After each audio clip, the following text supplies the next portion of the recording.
إنما المؤمنون الذين إذا ذكر الله وجلت قلوبهم وإذا تليت عليهم آياته زادتهم إيمانا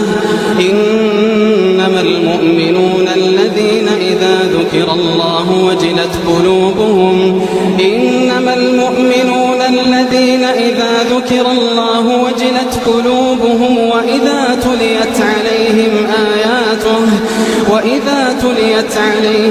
آياته زادتهم إيمانا وعلى ربهم يتوكلون الذين يقيمون الصلاة ومما رزقناهم ينفقون أولئك هم المؤمنون حقا لهم درجات عند ربهم ومغفرة ورزق